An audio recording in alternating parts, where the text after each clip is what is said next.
Hello there, it's Mitch Feinstein once again for Theater Palisades in our continuing series where we bring you information and interviews with members of our theater group and keep you up to date with what's happening while we navigate through the COVID condition. This afternoon, I'm happy to have with us Phil Bartolf, one of our proud members of Theater Palisades. He's the president and also a well-known actor on many of our productions. Good afternoon, Phil. How you doing? Very well, thank you. Good afternoon to you. Yeah, you're all set up with half a green screen, like you're doing some work. Yeah, yeah. My shadow. So I understand that you have an interesting project that you've been working on since, and you've worked on some other projects too, which you might mention since COVID has changed things. So why don't you tell us a little bit about the project that you currently have? Well, the current project is a Zoom fully staged play. It's a production of Shakespeare's The Tempest, near and dear to my heart. It's one of my favorites. And it's what I've been fortunate so far to get into a few Zoom theater pieces following the audition notices and backstage. That's where this one came from. And it's just, it's remarkable how that there is a lot of work out there that actors can pursue. And I've urged everybody to, pay attention and to the notices and go for it. And so I, happily in this case, I got cast as Prospero in The Tempest. The theater company involved is based in Portland. We have a cluster of people on the West Coast. And again, it's basically every character in the play, it's about 14, 15 people, is cast. And we have one person who's in Melbourne.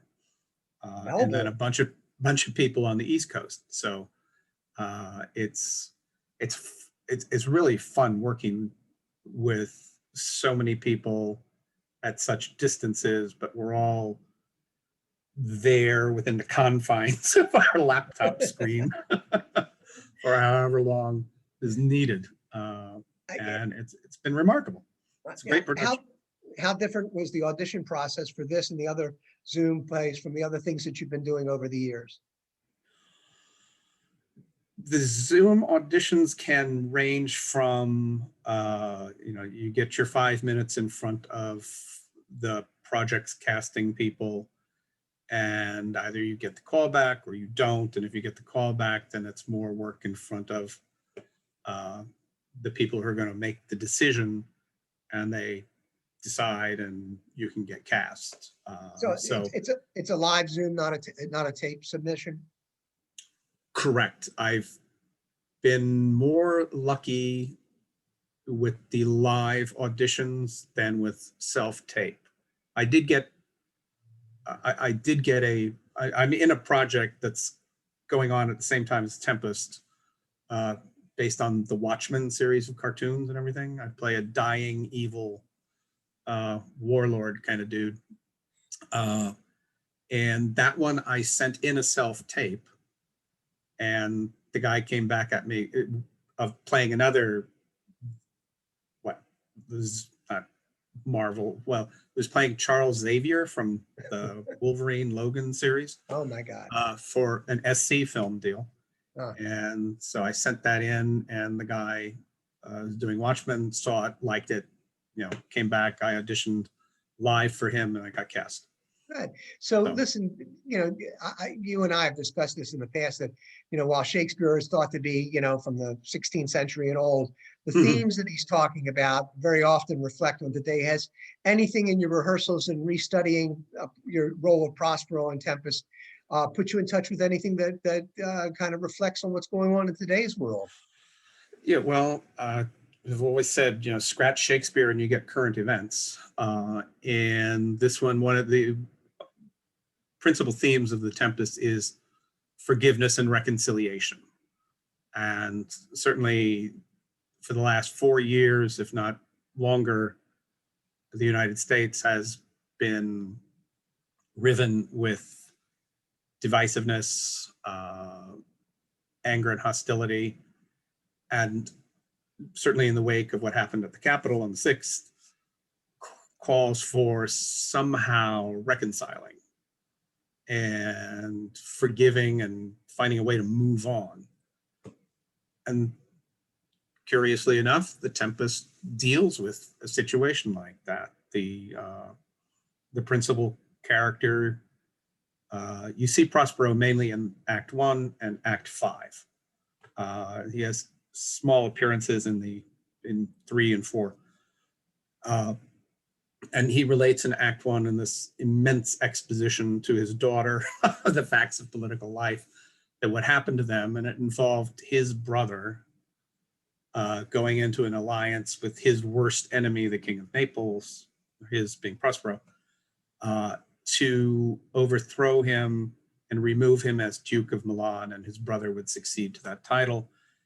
And when, as lovely as the poetry is, you can't disguise the fact that this brother was willing to have his brother and niece put in a boat out on a stormy sea, and without, it says, not rig nor tackle, sail nor mast, and let the waves sink the boat and do away with brother and niece, which is horrible when you contemplate that. And of course, happily they're saved. They land on the island where they then live for the next dozen years. And Prospero perfects his powers. And then the end of this big exposition to his daughter is the revelation that Prospero's enemies, his brother, the King of Naples' brother, that trio who overthrew him, have been washed ashore on the island, and it's now or never for Prospero to deal with them and exact his revenge. So the whole play is leading up to the possibility of a revenge. Notwithstanding, there's a lovely love story going on between Prospero's daughter and the Prince of Naples, the Crown Prince of Naples. They fall madly in love with each other at first sight. And then, there is a scene, and the end of the 4th act is a scene where Prospero and his principal agent, Ariel, rout the conspirators who are there trying to murder Prospero, which is Caliban, his demi-devil, and 2 other drunkards from Naples.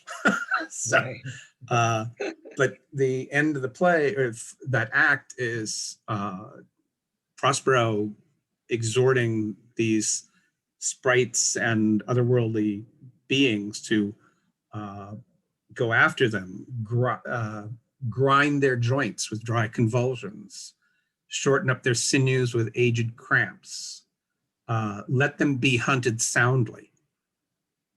And then he says, at this hour lies at my mercy all mine enemies. And we immediately transition to the 5th act, where he comes a cropper real fast, because Ariel says, your charm has gone way beyond where you need to go. I wouldn't do this to these people if I were human. And that pulls up Prospero sharply. And he now has to have this debate with himself about what is he going to do?